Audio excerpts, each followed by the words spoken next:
मेरे को पेन दे। Machine soft drink फिर अगर 840 बोतल्स को वो 6 आवर्स में बदल भरती है, तो बताओ 5 आवर्स में कितनी बोतल भरी जाएंगी?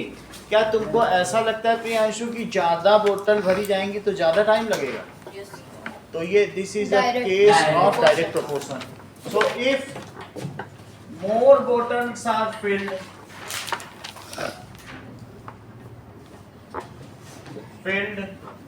then more time is needed. More time is needed. So this is the case of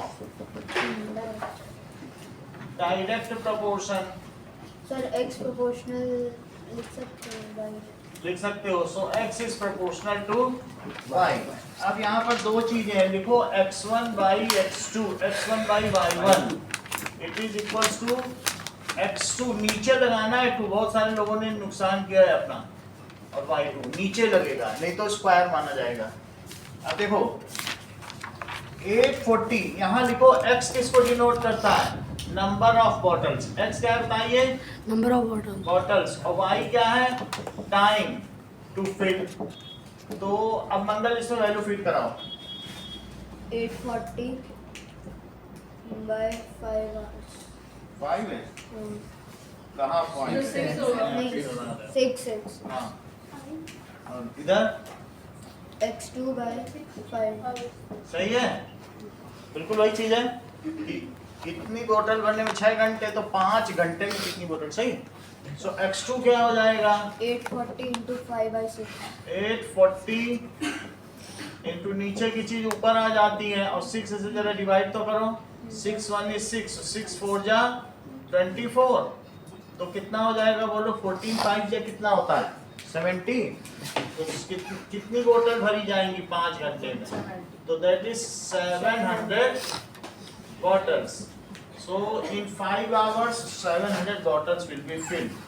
In 5 hours 700 bottles will be filled. अगला क्वेश्चन देखो. सर वो जो आपने इसका 11th क्वार्टर का फर्स्ट क्वेश्चन है, आपने वो जो लास्ट में आपने लिखाया था, this is not a case of direct proportion.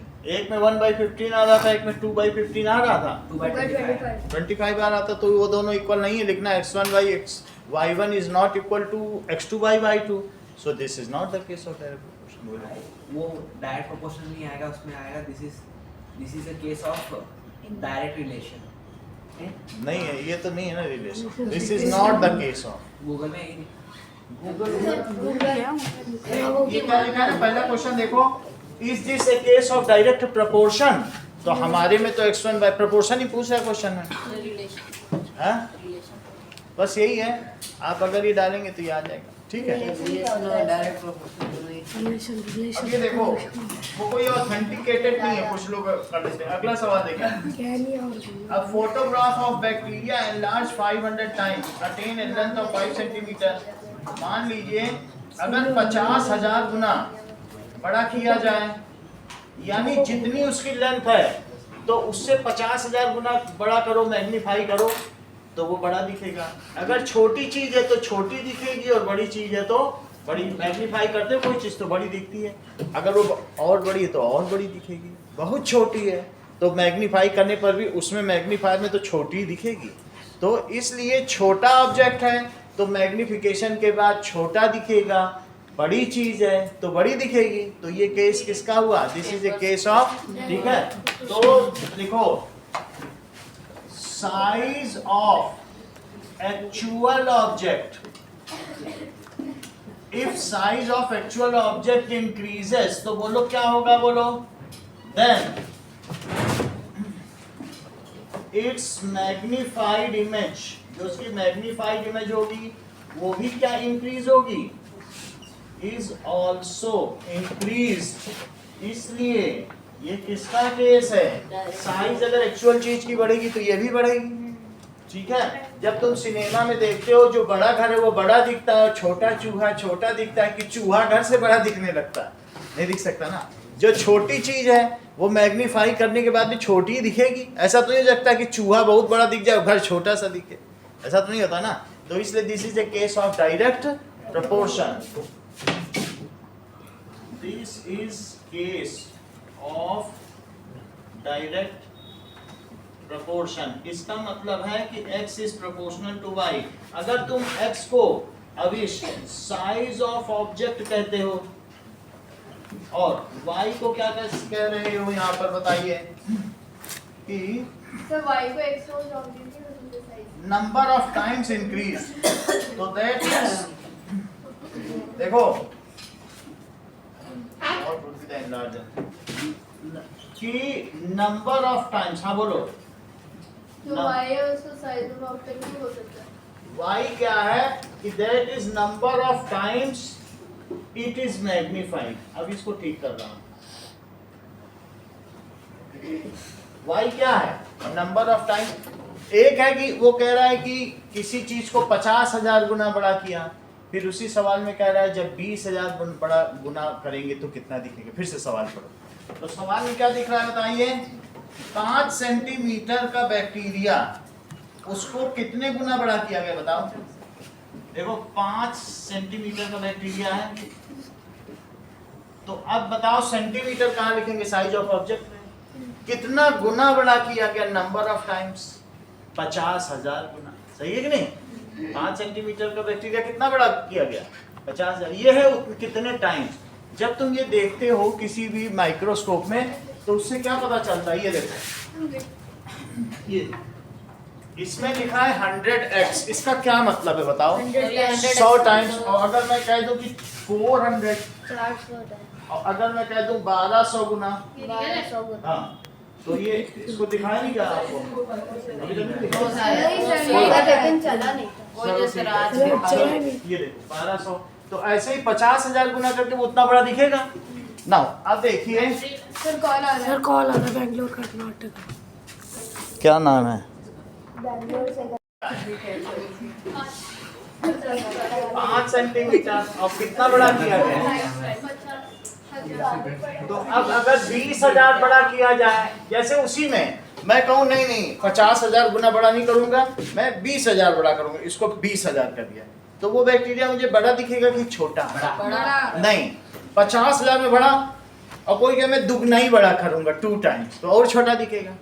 जितना तुम बड़ा करते जाओ. यहाँ लिखा है ना 10x 100x 500x. तो जितने x पे तुम इस पे लेंस लगे हुए हैं. तुमने अगर मान लो कहा नहीं हम कितने पे सेट करेंगे 1200 तो और बड़ा दिखेगा. 400 तो छोटा नहीं दिखेगा. 400 ही गुना बड़ा करो. तो वो कह रहा है पहले मैंने बैक्टीरिया को 50,000 गुना बड़ा किया तो 5 सेंटीमीटर का दिखा. अब मैं इस पे 20,000 गुना बड़ा करूँ तो कम नहीं दिखेगा. हमें कैसा पता चलेगा कि सर हम उसे x पे रखें कि y पे. x पे तो किसी को जिसको तुम x पे मानो वो पता नहीं चलना. तुम्ही को तो डिसाइड करना है. किसी एक को x मानो किसी एक को y. तो तुम किसी को भी मान सकते हो. और क्या. तो साइज ऑफ ऑब्जेक्ट को y भी लिख सकते हैं. हाँ और क्या. एक को x मान लो एक को y. तो वो 50,000 ऊपर नहीं चला जाएगा. चले जाने दो. वो भी करके दिखा देते हैं सही आंसर. है. हाँ आंसर सही रहेगा. तुम्ही को मानना है. एक चीज x मान लो एक को y. बस तुम खुद ही सोच लो इसको पलट देने से क्या फर्क पड़ेगा. x और y तो साधन है. तुम इसे पलट के y1 by x1 लिख दोगे तो क्या ये चीज बदल जाएगी. तब भी तो वही रहती. तुम कभी भी पलट सकते हो. ये तो अर्थमेटिक्स अलजेब्रा है. पलटने से क्या कोई 2/5 इस 2/5 पलट दो तो 5/2 इस 5/2 तब भी इक्वली रहेगा है ना. वो कोई दिक्कत नहीं है. आपका सवाल निकला है. अब ये देखो इसको क्या लिखने बताइए x2. ये मंगल का भी कहना सही है कि जो अननोन है उसको ऊपर रखो x2 ले लो क्योंकि उससे में सिर्फ इसको ही यहाँ ले जाना पड़ेगा. अभी एक सवाल में इसको जो अननोन है वास्तव में उसे x2 रखो लेकिन इतना सोचने की जरूरत नहीं. जो तुम्हें रखना है रख लो फिर पलट के निकाल लो. इतना क्या सोचना नहीं. चलो अब ये देखो क्या आएगा बोलो. x2 की वैल्यू 20,000 गुना बड़ा किया गया तो फिर अब 5 into 2 20,000. तो क्या लिखा गया. What is the actual length of bacteria? 5 centimeter. Attains a length. ये actual length नहीं है. Size of ये image होगी. क्या होगी भाई. अब कोई ऐसा तो नहीं कह सकता बैक्टीरिया 5 सेंटीमीटर का होगा तो कोई डर ना जाएगा. 5 सेंटीमीटर तो 50,000 गुना बड़ा करके देखने पे दिखा. बैक्टीरिया तो ये होता है, ये है बैक्टीरिया। बोलो क्या कोई का इतने बड़े बड़े बैक्टीरिया हैं जो हवा में घूम रहे हैं, क्या इतने बड़े बैक्टीरिया घूम रहे हैं? ये पता चला हवा में घूम रहे हैं, टक्कर बैक्टीरिया ने टक्कर मार दी, मार सकता है क्या? तो ऐसे हवा में घूमेंगे तो हम लोग काम अपना कैसे चलाएंगे? तो बैक्टीरिया ये तो मैग्नीफाई करने के बाद इतना बड़ा दिखा। बोलो बात समझ आ गई कि नहीं? उसके अंदर जो भी हो, अब देखो तो ये क्या है बताइए, साइज ऑफ इमेज। तो x2 क्या आ गया बताइए? That is 5 into upon 50,000, this is x2। तो 4 0 से 4 0 गया, 5 से 5 गया, तो 2 सेंटीमीटर क्या आ गई बोलिए? That is size of में, सही है? सर उल्टा कर, बस यही है। उल्टा उल्टा क्या हो गया? बोल रहा है कि x2 इधर ले आओ 2 सेंटीमीटर उधर ले नहीं, साइज ऑफ इमेज y और नंबर ऑफ टाइम्स। आओ। अच्छा y को तो नंबर ऑफ टाइम से लिखा है, देखो। अरे उल्टा करके कर, मतलब y ऊपर जो y आपने लिख रहा है उसको ऊपर और जो x है उसको अभी तो मैंने यही लिखा है, x को लिखा है size of y image. equals to size of image और वो नंबर ऑफ वो x होगा। अच्छा उल्टा करो, ओके। अब ये देखो, let x is equals to number of times increased और y क्या है? That is size of image। तो बोलो x1 by y1 is equals to x2 by y2। Gaurav value place कराओ। सर इसमें x1 की वैल्यू आएगी 5 सेंटीमीटर। ये सुन ही नहीं रहा बहुत देर से, आप बोलो बेटा। 50,000 ये सुनता क्यों नहीं है? फिर इसके नंबर भी नहीं आते और कर भी नहीं पाता, परफॉर्म भी ना। बोलो 5 सेंटीमीटर 5 सेंटीमीटर और यहाँ 20,000 by और राइट हो गया। क्लियरली लिखा था जब भी तुम नहीं समझ पाए, ठीक है? अब ये देखो 50,000 इंटू y2 और इंटू 5, ठीक है? y2 ये तो इसको ऊपर ले गई, इसको दैट इज सर हम रेसिप्रोकल भी तो कर सकते थे तो पलट भी सकते थे, लेकिन हमने ऐसे ही किया। 50,000 सर काट दो। ये कट गया और ये इससे कट गया, आ गया ना? That is 2 centimetre. अगला सवाल देखो।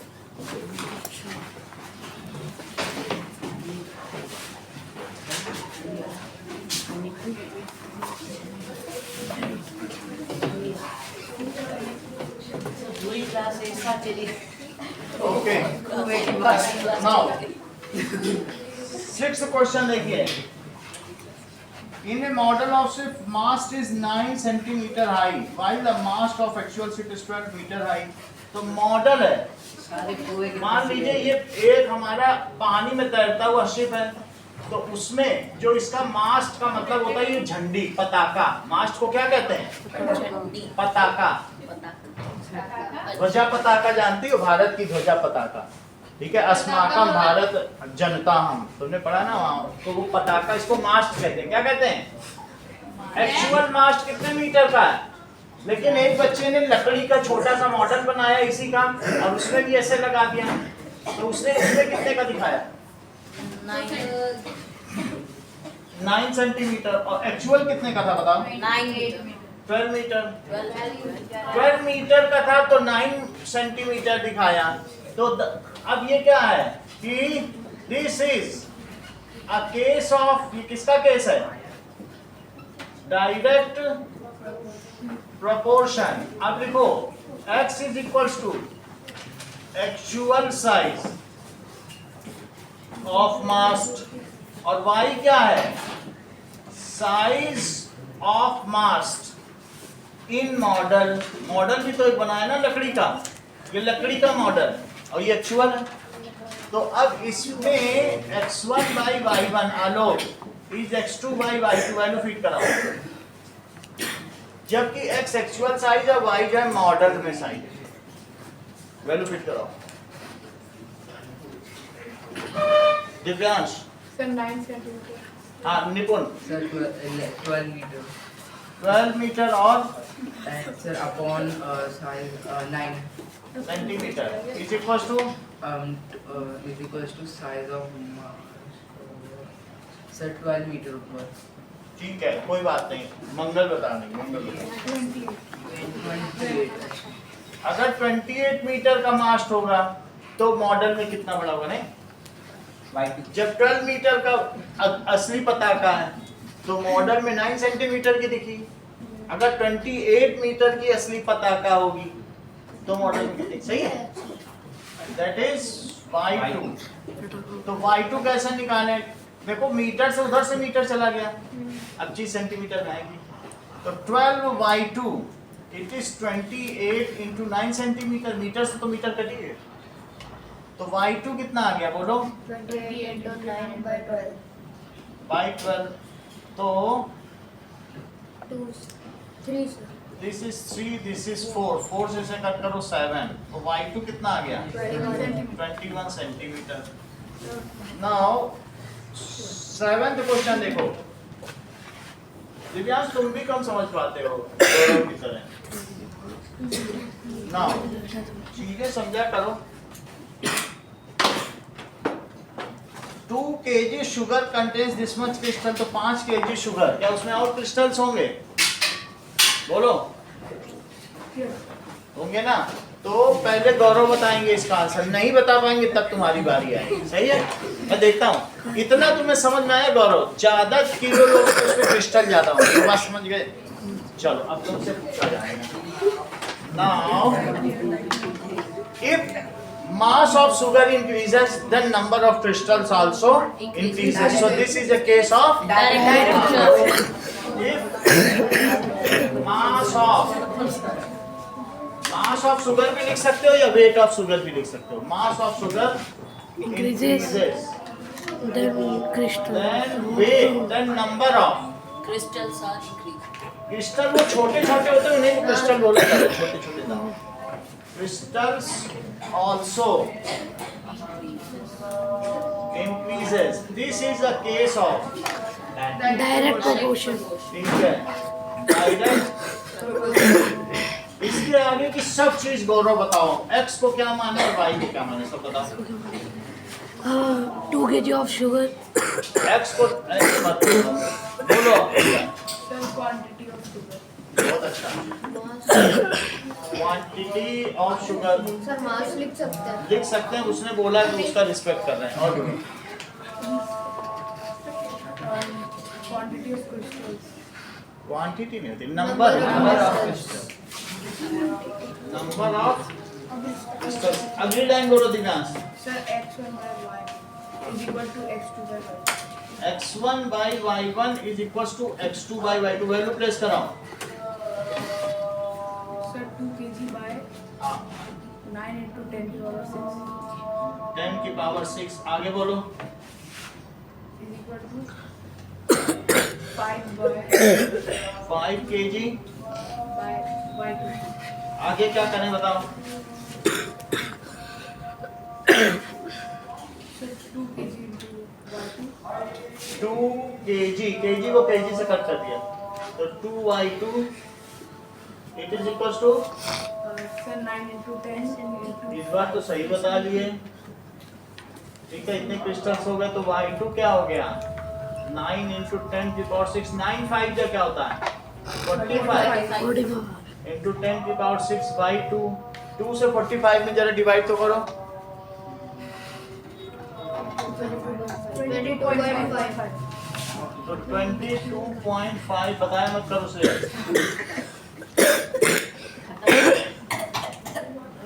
सही है ना? अब जरा देखिए, दैट इज आपको 4, 5, 6 और 7 करना है। 7 का पहला पार्ट ना, 7, अब इसमें 7 में और भी है क्या? दूसरा पार्ट तो दूसरा पार्ट है 1.2 kg कर लेना इसी तरीके से, इस बार 1.2 रखना हो जाएगा।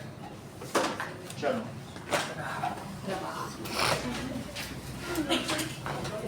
जब तक मैं ये पेपर करोगे, किसी को पेमेंट बदलने हो तो बदल लेना। Yes. मेरा वो बैग में से पहले हो गया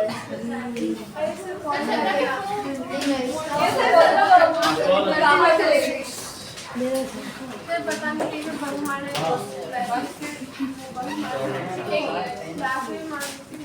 ये लो, नीचे हमने तो पानी पूरी की दुकान, तुमने मोमो पे देखा सर मैंने आपको जूस की दुकान पे देखा था। जूस में? सर तो अकेले सर आप हो सकते हैं जूस आप जूस पे जो है लेंथ इन मैप।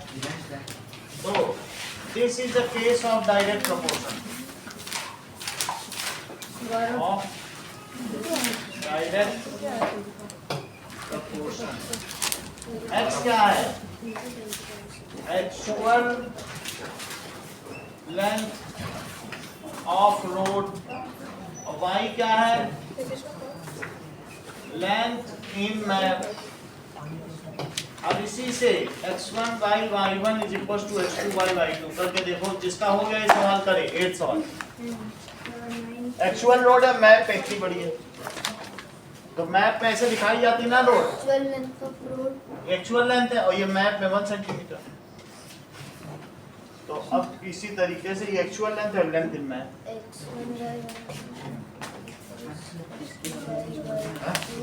बस ये शेडो है। पोल की लेंथ कितनी है? दैट इज 5 मीटर 60 सेंटीमीटर है, और जबकि इसकी छाया कितनी पड़ रही है?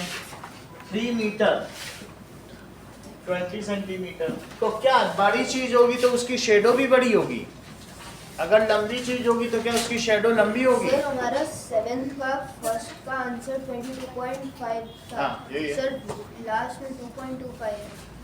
उससे कुछ नहीं, फिर वो उसका 10 उसमें डाल दो, वो तो एक्सपोनेंट का डायग्राम है, उससे कोई दिक्कत नहीं है। फिर वहां पर पावर बढ़ा दी होगी, हमने बताया ना, वही है पावर। साइंटिफिक नोटेशन में लिखा जाता है, कोई दिक्कत नहीं है।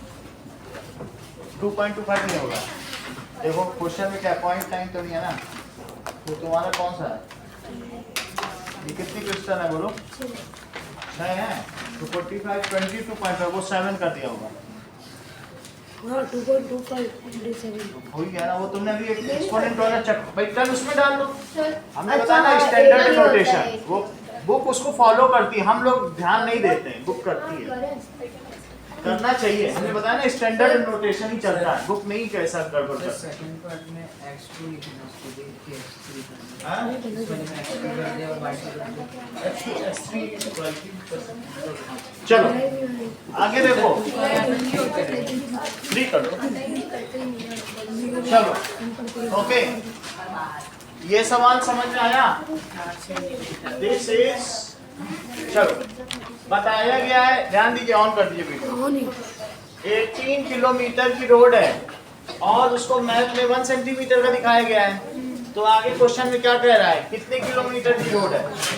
72 किलोमीटर की रोड होगी, तो उसको क्या दिखाएंगे? अभी से इसको फिल करो। 18 किलोमीटर की रोड को 1 सेंटीमीटर दिखाएं, इसको बताओ, वैल्यू फिट करो।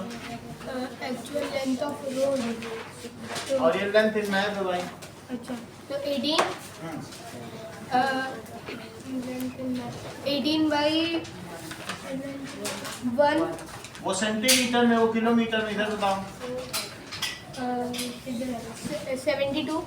72 भी किलोमीटर में है ना। अब देखो किलोमीटर से किलोमीटर गया, अब 18 के साथ क्या करोगे? 4 सेंटीमीटर वाई, आंसर है। और ये 72 इंटू 1 सेंटीमीटर। मोहजी अगला स्टेप बताओ। सर 72 इंटू 172 रहेगा, फिर 72 by 18 is equal to y2 it is equals to 72 into 1 centimeter by 18। Sir 4 centimetre है फाइनल आंसर। सेंटीमीटर। तो 4 सेंटीमीटर। अब ये केस देखो, अगर लंबा पोल होगा तो क्या उसकी शैडो भी लंबी होगी? यस तो हम लिख सकते हैं कि this is a case of direct proportion. इस वजह से जहां x क्या है बोलो? लेंथ ऑफ या हाइट ऑफ पोल। हमेशा पोल की हाइट होती है और शेडो की क्या होती है? लेंथ। सही कह रहे हो, that is length of shadow. तो आप मुझे बताइए Mohjit, x1 by y1 is equals to x2 by y2, आप इसमें कैसे वैल्यू फीड करेंगे बोलो? Sir sir 5 meter 60 centimeter. 5 metre 60 centimetre है, तुम ऐसा भी कह सकते हो कि 5.6 मीटर, क्योंकि 60 सेंटीमीटर में क्या होता है 5 मीटर और 0.60 मीटर, इसको बदल लिया, ऐसे इसको बदल दो 3.2 मीटर। अब बोलो क्या लिखोगे? Sir 5.60 meter 3.20 meter. 3.20 मीटर, आगे बोलो। Sir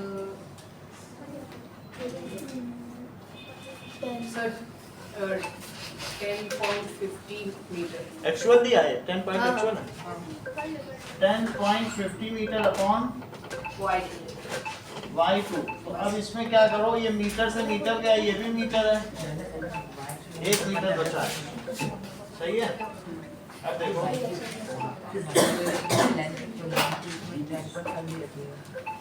ओके,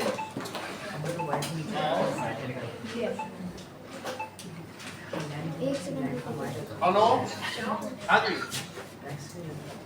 हाँ बोलिए, हाँ जी। ओके, मैं एक लिंक भेज देता हूँ, वही लिंक है YCG वाला है तुम्हारे पास, तो मैं उसको कनेक्ट कर दूंगा, उसी से मिल जाएगा, ठीक है। सर y1 दिया है वो, हाँ? y1 दिया है 10.5 नीचे मीटर, आएगा क्योंकि अपन ने y की y2 value y2 दिया है y2 So length of shadow cast by another cone by length उसमें दिया है तो लेंथ नीचे आ सर तो लेंथ नीचे आ जाएगा ना। cast length of shadow, नहीं length of shadow ही पूछी गई है। सर लेंथ तो y रखो y नीचे y2 होगा ना, y नीचे y नीचे है लेंथ। सर ऊपर x होगा, ऊपर x2 होगा 10.50। x2 by sir, x- sir आपने x2 लिख दिया है, वो y2 होगा ना क्योंकि लेंथ ऑफ शैडो है सर 10.5। x को हमने हाइट रखा है but Length of shadow, you have to find length of shadow casted by pole of 10.5 meter. Sentence पढ़ो। Length of shadow cast by another pole। हाँ, तो पोल की ही लेंथ है ये, सही है। Length of, find the length of shadow, find the length of shadow casted by another pole of length 10.5 meter। Sentence समझो, समझ में आई बात? तो ये यही चीज है, ठीक है। अब 5.6 into y2 is 10.5 into 3.2, बोलो बात समझ में आई? तो y2 कितना हो गया? Sir final answer है 6 meter. और अपॉन 5.6, इसको आप डिवाइड कर लेना, एक डेसिमल से एक डेसिमल गया, 32। दैट इज 14 आ गया और 8 आ गया, फिर और किससे जाएगा 2 से, तो ये 7 से इसको कट करो, 7 1 is 7, 7 5 या 35, दैट इज 6 मीटर, इतना ही रखो।